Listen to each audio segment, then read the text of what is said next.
organisasi remaja di desa saya gitu ya. Karang Taruna. Karang Taruna pada waktu itu. Jadi setidaknya mengadakan event-event misalnya hari besar yang ngundang Pak Camat itu sudah muatu kemewahan gitu ya. Iya, saya menyelenggarakan kayak gitu saya. Terus kemudian menjadi ketua AMPI dan seterusnya. Nah, tapi yang jadi catatan ini dari kakak saya kemarin ketika saya dilantik sebagai rektor, dia mengatakan, "Selamat ya Tante, adikku tercinta gitu. Kamu itu sejak kecil maunya jadi pemimpin." Jadi rupanya saya pun nggak ingat ya kalau Kasti pengennya jadi kaptennya, kalau voli jadi kan dulu sering tuh ada lomba AMPI gitu ya. AMPI itu lomba voli.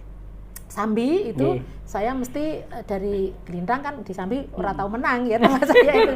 Tapi nanti giliran Sambi maju ke Boyolali, saya kaptennya. Oh gitu. Iya, saya diambil, saya jadi kaptennya. Saya nggak tahu Pak Camat itu kenapa. Padahal yang lain kan pemain-pemain Vita yang kayak gitu-gitu ya. Saya main mau bingung gitu ya, tapi saya tetap dijadikan dalam tim itu dan saya bahkan jadi kaptennya. Saya nggak tahu, saya baru ingat sekarang ini. Dan rupanya mungkin jiwa saya untuk bisa menggerakkan orang-orang itu barangkali ya. Terus kalau baris kata kakak itu sejak kecil pengennya sing ngabani begitu loh. Wah, ya kok ya gitu ya saya. Ya mungkin karena jiwa saya terbentuk oleh ayah bahwa saya harus menyemangati orang, kemudian menjadi contoh itu yang saya bawa sampai sekarang. Masih ingat enggak? AA nilainya berapa? Yang mana? Waktu dulu AA nilainya berapa? AA yang mana? Asisten ahli. Asisten ahli. Kita tes. Masih ingat enggak? Anunya? Nilainya? Enggak ingat saya. Enggak ingat. 100, 150. 100 oh iya, ya? 100 ya, 105. Ya, 105 betul. Karena gajinya dikit ya. Iya, kemudian ke lektor. Wah, lama banget itu, saya masih di UMS itu. UMS berarti iya, tahun itu ya. Kalau enggak salah tahun 90-an.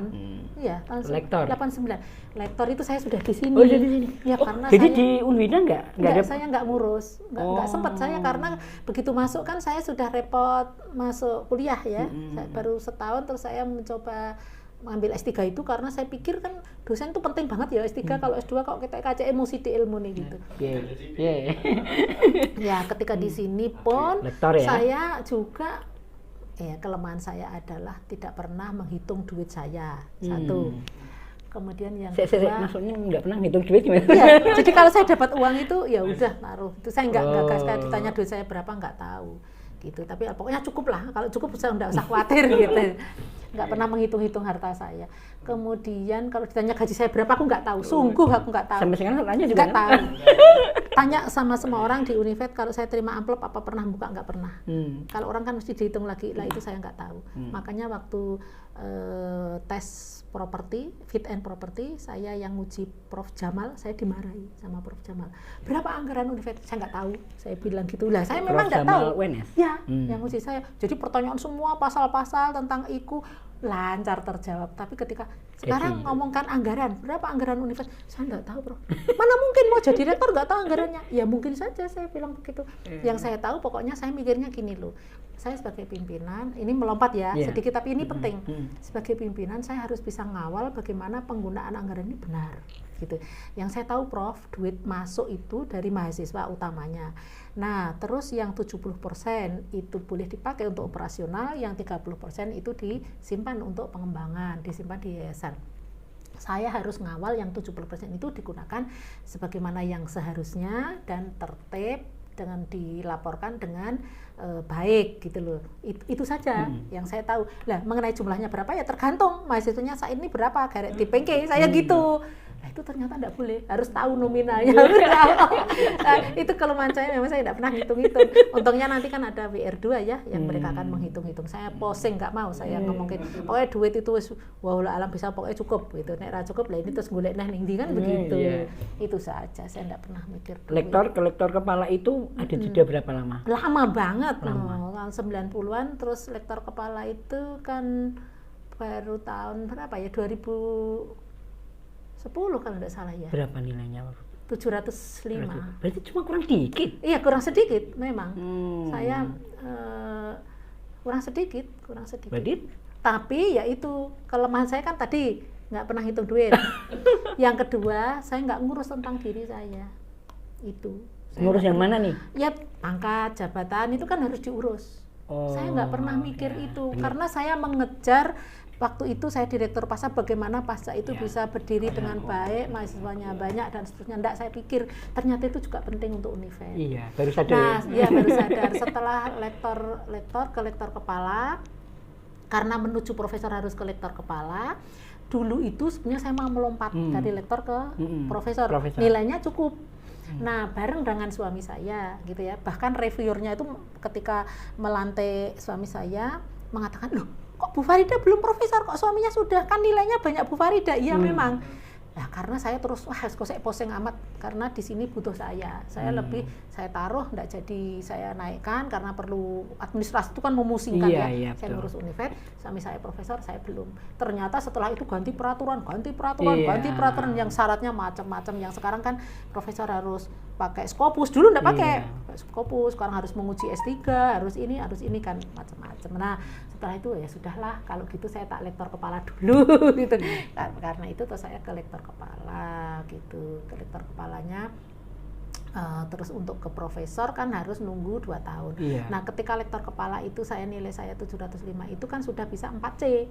Posisi saya kan masih 3D gitu ya. Sudah naik. Nah, kemarin itu harusnya ke 4B-nya kan, terus sudah ke 4A. 4A ke 4B itu harusnya sudah setahun yang lalu, itu ya lupa. Baru sekarang dinaikkan. Padahal saya sekarang sudah boleh 4D, tapi posisi saya masih 4A. Tapi ya peduli amat lah gitu ya. Karena kan naiknya juga cuma berapa, dan itu untuk saya. Tapi ternyata yang gelisah itu mungkin orang lain. Termasuk ketika saya diangkat jadi profesor, Bapak Ketua Yayasan sangat ingin rektornya itu profesor. Maka saya matur, ya monggo tuh Prof, pilih saya yang profesor gitu ya. Tapi beliau tetap menginginkan saya, ya alhamdulillah juga dipilih oleh Senat.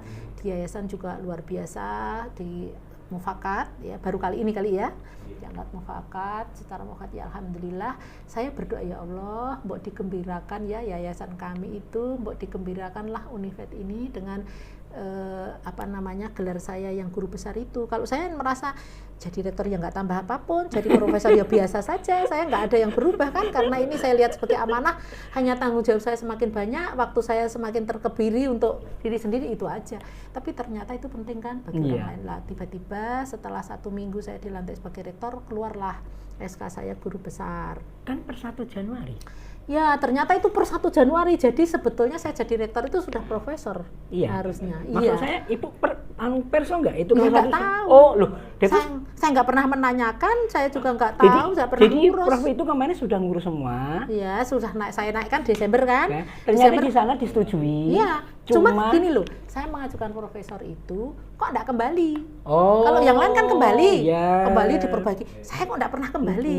Tapi kok SK-nya juga nggak turun gitu loh. Tapi pakai wae. Ya, saya biarkan.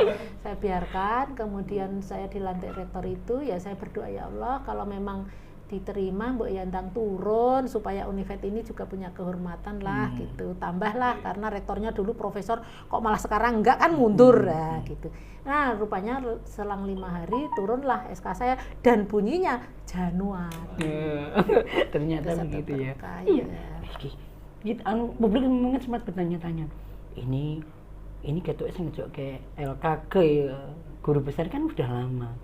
Tapi kok Prof Zain itu kan ngendiko ini dalam hitungan hari aja. Oke.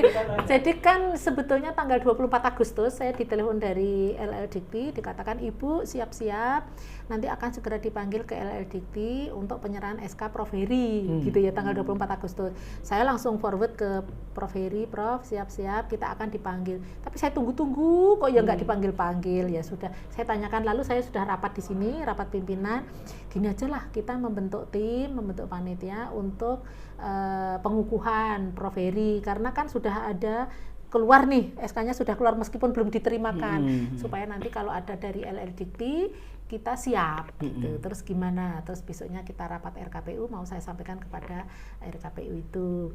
Nah, ternyata besoknya itu malah saya dapat kabar, saya juga dapat lah, ya lucu toh. Saya padahal membicarakannya tentang Prof Heri, tapi ternyata ini tentang sekalian saya. Ya belum, malah terus belum ada pembicaraan lagi nih gimana. Terus gitu. pengukuhannya mau bareng nggak kayak gitu itu? Enggak kan?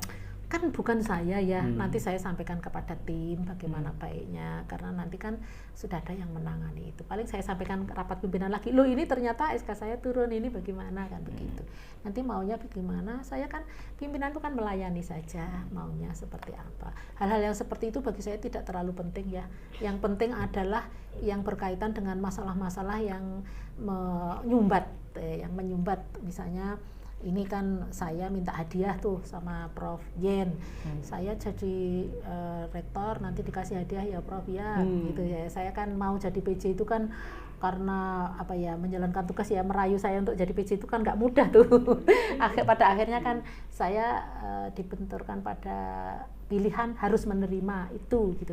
Tadinya kan saya nggak yakin kalau saya mau mengambil itu ya. Ketika itu saya langsung konsultasi ke LLDP, terus saya minta hadiah nih, saya kan sudah mau jadi PJ, saya susah loh jadi PJ gini-gini. Oke, saya dukung biar nanti semangat jadi rektor katanya. Tak kasih hadiah dosen-dosen tuh yang belum dapat jabatan itu tak ikutkan percepatan, betul. Akhirnya kan kita lihat di Pangkalan Dikti ya ada 30 dosen. Di sini yang belum punya pangkat jabatan, kemudian dari 30 itu kita lihat lagi ternyata beberapa di antaranya itu sudah punya jabatan tapi belum ditulis di sister. Ada juga yang sudah pensiun, ada juga yang sudah keluar gitu. Nah, sisanya ada 22 itu lalu kita prospek, kita bimbing bersama tim IT, ketuanya Pak Singgih, diajukan ke sana. Ada yang dalam 3 hari sudah pada turun, ada yang sedang proses. Ini tadi Pak Habib ngabari saya, Bu ada 2 lagi yang sudah siap diajukan. Nah, itu akan saya ajukan. Jadi insya Allah mendapatkan percepatan untuk mendapatkan jabatan fungsional. Karena disebut dosen itu harus punya jabatan fungsional. Dan itu adalah progres Ibu 100 hari pertama. Iya. Itu hadiah ya, hadiah dari Prof Yen, mungkin barangkali melihat semangat saya ya, semangat saya untuk. Tapi hadiah kalau seandainya itu tidak diurusi kan juga nggak turun. Ya iyalah, itu perlu kayak gitu tuh. Ya karena kan bisa saja kita mengajukan di sana didiamkan ya bisa saja, di prosesnya nanti biasanya kan ada tuh banyak yang mengajukan tuh sampai berbulan-bulan gitu ya. Alhamdulillah sekarang kinerja Prof Yen itu memang bagus, dan kalau kita sudah diberikan ini tak ikutkan, nah itu insya Allah kan saya bisa Prof ya gitu ya. Ini tadi juga saya ada dosen yang bermasalah gitu ya, permasalahannya itu karena mungkin merasa tidak bisa mengikuti perkembangan IT ini sehingga mengajarnya menjadi susah gitu ya. Karena pandemi. Karena ya pandemi kan memang semuanya serba berbasis IT ya, dia tidak merasa sudah tua, tidak bisa mengikuti, lah kepingin mengajukan pensiun dini, padahal PNS usianya 60. Nah karena PNS saya merasa wah ini lebih mantap kalau Prof Yen, saya ber-WA saja kepada beliau. Tapi 60 tahun kan juga sudah waktunya. Ya enggak kan, pensiunnya 65. Ya kalau profesor kan 70 ya. Oh iya. Saya matur, Prof ini dosen kami ya, tentu saja kalau PNS itu kan satu luar biasa ya, buat swasta kan itu bantuan yang perlu dihargai gitu. Ini kok seperti ini, saya mohon bantuan. Aku yang bina ya saya. Jadi tadi video call, jadi langsung ya seperti itu, beliau sangat memperhatikan saya sehingga itu yang membuat semangat saya. Luar biasa. Apalagi Bu 100 hari pertama yang akan dilakukan? Yang jelas saya kan pertama ini bersih-bersih status dosen dan mahasiswa, itu penting karena harus, kalau mahasiswa yang mungkin sudah lama nggak tampak itu harus ini ditakyin kan ya, tabayun itu supaya bersih datanya. Dosen juga kita lihat lagi yang sudah pensiun, yang sudah meninggal kadang-kadang masih ada di situ. Nanti kan harus segera dikeluarkan, dan itu yang pertama ya. Yang berikutnya saya akan mencoba untuk mengimplementasikan MBKM dengan benar gitu ya. Kita jadi nanti semangatnya adalah mengajak prodi-prodi untuk memperbaiki kurikulumnya dengan kurikulum sandingan, ada kurikulum reguler, ada MBKM. Karena sudah ada sebuah kepastian, keniscayaan mulai semester ini kan harus menerapkan MBKM. Nah, kenapa penting kita memperhatikan itu? Karena IKU perguruan tinggi dinilai dari pelaksanaan MBKM itu. Nanti supaya kita bisa mencapai ranking yang lebih baik. Jadi dosen mengajar di luar kampus, mahasiswa kuliah di luar kampus, ya kan?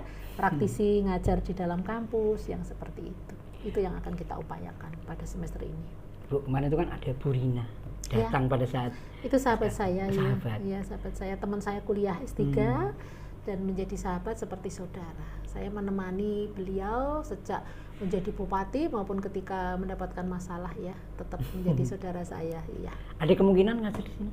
Ya, memang dosen di sini. Oh, begitu sejak lulus itu beliau kan sudah pensiun ya, pensiun dari PNS, itu kan kita terima sebagai dosen tetap di sini. Oh, sudah. Tercatatnya sejak dulu dosen tetap. Tapi PNS-nya tidak melimpah? Tidak, karena pensiun ya. Oh, sudah pensiun. Ya. Mengajukan pensiun dini mungkin ya, saya tidak tahu. Iya. Pokoknya PNS-nya sudah enggak. Sehingga setelah itu maka kita terima sebagai dosen tetap di sini. Luar biasa, Prof. Apa arti Univet untuk Prof? Ya kalau sekarang Univet adalah hidup saya. Lahan saya untuk beribadah, lahan saya yang lebih luas untuk ibadah. Kalau dulu hanya di Pasar Sarjana, sekarang ternyata lebih luas lagi. Ya, yang Univet adalah yang membuat tidur saya tidak nyenyak. Iya, setiap mau tidur saya lalu berpikir terus ya, apa yang bisa saya lakukan untuk Univet lebih baik, apa yang masih kurang saat ini gitu. Saya juga memikirkan mengenai karyawan-karyawan saya yang juga punya keluarga, apakah mereka sudah sejahtera atau belum, bagaimana saya bisa meningkatkan kesejahteraan mereka. Dosen-dosen saya yang muda-muda jangan sampai patah semangat, bagaimana saya memberi jalan kepada mereka untuk berkembang gitu ya. Mereka tuh energinya kan full ya, kemampuannya juga full. Tinggal ini mereka itu biasanya lemahnya di jaringan ya kan, maka saya yang punya jaringan ini harus memberi jalan, yang tua itu memberi jalan, jangan sampai mau disaingi, mau ndak podo, itu enggak, saya enggak seperti itu. Saya sudah ada waktunya, nanti saya harus istirahat, yang muda-muda harus menggantikan. Saya hanya ingin nama saya dikenang di Univet, bahwa saya pernah berbuat sesuatu yang baik di Univet, itu saja. Ini aku iso speechless loh ini.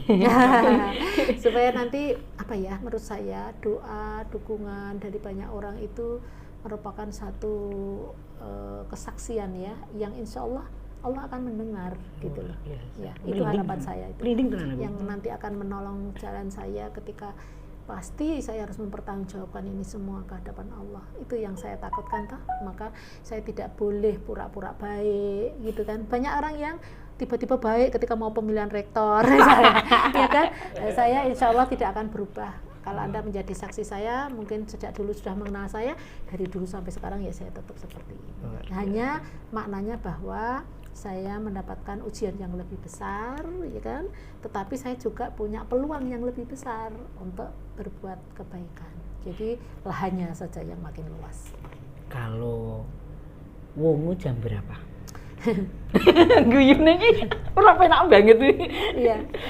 Saya itu kalau sudah pulang begini ya, sampai di rumah sholat maghrib itu saya menunggu isya. Kalau sudah sholat isya saya merasa lunas, hidup saya sudah sholat, terus saya berangkat tidur. Sudah tidur nanti biasanya jam 12, kadang bisa jam 1, itu paling awal saya sudah bangun. Tapi ketika tidur saya nyenyak, maka saya bangun itu pukul 3. Dan itu sudah menjadi alarm tubuh saya. Insya Allah jam 3 saya bangun sholat malam, kemudian membaca Al-Quran atau berzikir atau apapun yang saya lakukan sambil menunggu subuh.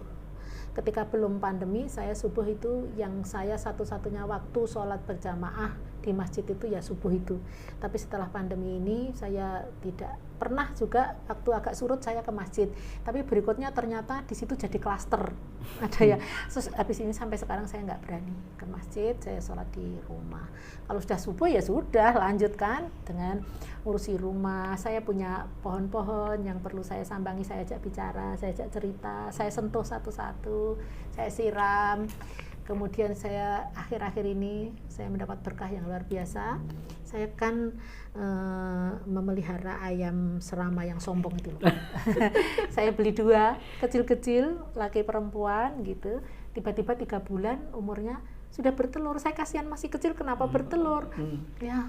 Tapi terus ketika yang jagonya itu mengejar-ngejar pun saya benci ya sama jagonya itu. Sampai saya bilang, itu dia itu bahagia, kenapa? Enggak lah, masih kecil kenapa? Saya bilang, apa ini perlu poligami ya? Saya sudah sempat mikir, apa saya berikan betina yang lain gitu loh. Terus dia bilang, enggak usah, malah ngajari elak itu kata saya. Ya sudah saya biarkan, tiba-tiba bertelur 10 butir, kemudian mengeram. Terus suami saya bilang, Nek, mengeram 10 itu nggak bakal jadi, dikurangi aja, digoreng. Saya biarlah, saya itu nggak mengharapkan hasilnya, tapi proses itu biar dia lalui gitu ya. Dan saya mengawal prosesnya itu. Maka biar mengeram, saya hitung setelah 21 hari, kemarin menetas 4. Bahagia sekali, bersamaan dengan saya dapat itu SK ya. Jadi pas netes ya. Makanya saya bilang suami saya, simbolik nih. Ya Allah, Pak, aku dapat berkah banyak banget. Apa itu? Pertama dapat cucu saya tanggal 26 dulu ya, ketika saya prosesi rektor ini jadi rektor, terus dapat cucu laki-laki dari anak saya yang kedua. Anaknya besar, ganteng, ya cakep lah gitu. Ora kaya kowe. Itu kemudian ini satu bonus luar biasa ya. Setelah itu saya dilantik rektor, sudah alhamdulillah membuat saya menjadi semakin kuat, tanggung jawab saya juga semakin besar gitu. Setelah itu tiba-tiba profesor saya turun. Setelah itu tiba-tiba ayam saya menetas. Saya kata, ayam diikut-ikutkan loh, itu satu proses yang luar biasa menurut saya ya. Saya sangat menyayangi, jadi kalau pulang itu saya lihat dulu kenapa dia gitu. Ya, saya melihat, saya sering melihat kehidupan ayam saya itu seperti merefleksi diri saya sendiri gitu loh ya. Tapi pada saat pelantikan itu sudah perso belum kalau SK itu sudah ada? Belum. Oh, belum tahu. Sama sekali belum tahu. Terus personya pada saat kapan?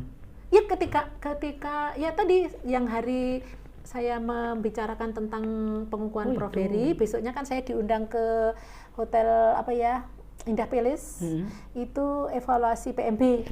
Nah di situ kan saya ngomong, saya sedang pidato, rupanya Prof Yeni itu ngebel saya sampai puluhan kali. Saya nggak dengar gitu ya, saya nggak fokus ke sini, ngebel terus sampai terakhir kan ditutup acara selesai, saya mengantarkan Pak Bambang keluar. Bunyi lagi lah, saya baru dengar, saya angkat, ternyata Prof Yen, penyidikan itu di mana? Di telepon kok nggak bisa. Sampai Prof Yen itu sudah menghubungi suami saya. Ibu di mana toh Pak? Di bel kok nggak kenal? Ini aku mau ngabari guru besarnya turun gitu. Jadi beliau sangat perhatian terhadap saya. Akhirnya, maaf Pak Prof, saya sedang mimpin rapat evaluasi. Ya wes, tak kabar ini, ada kabar baik. Guru besarnya turun, langsung saya sujud lah di situ. Ya, alhamdulillah, betul-betul itu surprise buat saya. Aku sepilisetan nih. Tapi bener, saya tadi menangkap, nek kowe dadi wong, aja mung embiah-embiah gitu loh. Nek dadi embiah-embiah biasa. Biasa-biasa. Tadi kan Prof kan bilang, nek kowe dadi jangan setengah-setengah. Jangan setengah-setengah. Embiah-embiah kalau saya percaya. Dadi sing maksimal. Ya. Nek cara Islam kalau setengah itu sampah lah. Karena yang lainnya banyak. Kita harus istimewa dalam hal apa, upayakan gitu. Nah, apa yang menjadi istimewa, yang bisa digali menjadi istimewa kan kita sendiri yang tahu, bukan orang lain. Aku pasti punya semua orang. Allah ciptakan lengkap dengan kelebihan dan kekurangannya. Kekurangan panjenengan pasti ada kan? Yang tahu panjenengan sendiri. Kelebihannya apa panjenengan sendiri. Maka kelebihan itulah gali potensinya supaya menjadi sesuatu yang berbeda, menjadi pribadi yang berbeda. Nanti orang lain akan melihat itu. Itu aku dewi. Tapi nanti bisa terrefleksikan untuk siapapun yang melihat. Dan ini tadi benar-benar iti iskariman aumut sahidan. Apa itu? Hiduplah dengan digdoyo atau mati dengan syahid. Betul. Satu-satunya yang saya harapkan adalah saya mati dalam keadaan syahid. Itu yang selalu saya khawatirkan, dan setiap sujud selain saya mohon Univet ini bisa berjaya, saya mohon keluarga saya dijaga dalam iman dan Islam, dan saya mati dalam husnul khotimah. Itu yang saya suat. Panjang lebar, luar biasa. Mungkin ini seperti ini pernah diceritakan ke orang lain belum? Ya kalau nggak ditanya ngapain aku cerita. Tapi kalau nasihat bahwa jadilah orang yang luar biasa, jadi orang harus punya semangat, itu selalu saya sampaikan pada semua orang yang ketemu dengan prinsip. saya. Iya, itu. Jadi maka orang-orang itu ya, mahasiswa terutama, kalau ketemu saya itu pertama di kelas saya itu, aduh kok ketemu Bu Farida, merasa berat gitu ya. Jadi kelompok ini beda, yang lain enak tuh beda. Nanti pada akhirnya mereka baru merasa. Akhirnya Bu, alhamdulillah ternyata kami yang susah dibimbing Ibu kan menjadi lebih berat, lebih ini. Karena memang saya biasa meletakkan tanggung jawab itu. Jadi supaya orang itu ngomong sak-sae gitu loh. Saya nggak suka tuh orang yang sak-sae. Jadi saya pengen orang yang selalu sigap, selalu semangat. Kita harus bersyukur ya, diberi umur oleh Allah itu harus manfaatkan. Bagi saya itu setiap detiknya itu sangat bermakna ya. Jangan sampai tidak ada artinya apapun. Jadi harus lakukan selagi kamu bisa. Selagi masih sehat, selagi masih ada umur, lakukan yang maksimal. Jadi saya nggak pernah punya waktu untuk menggibah, saya nggak tertarik ya. Rumpi-rumpi itu saya nggak pernah ya, yang itu. Jadi kadang-kadang serasa ansos ya, gitu. Karena kalau orang padahal kan perlu ya ngomong-ngomong. Ya paling saya sebentar aja lah, saya hello ya, habis itu tak tinggal. Aku nggak kuat aku kan lama-lama gitu, nggak tahan. Jadi kayaknya buang-buang waktu gitu. Maka saya akan manfaatkan waktu saya yang lebih maksimal. 2 pertanyaan terakhir, harapan dan pesan. Harapannya saya bisa mengemban amanah sebagai rektor di Univet ini dengan sebaik-baiknya. Semua orang mau bekerja sama dan dalam frekuensi yang sama ingin memajukan Univet.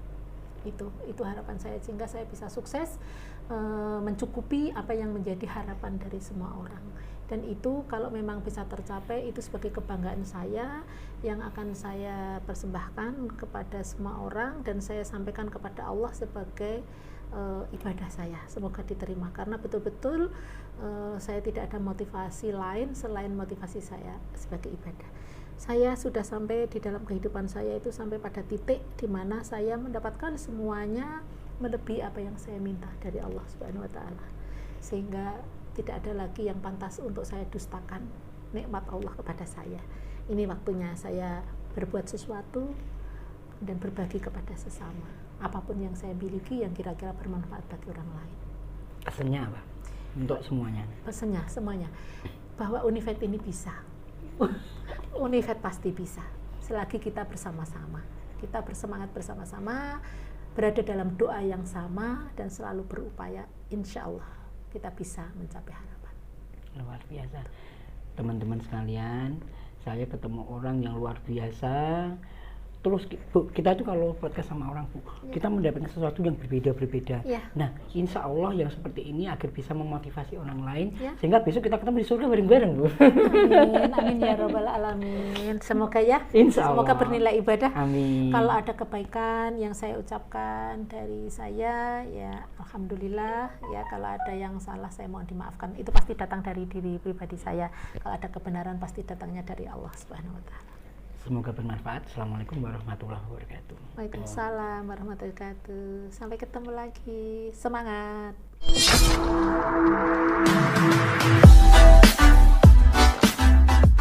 Oh,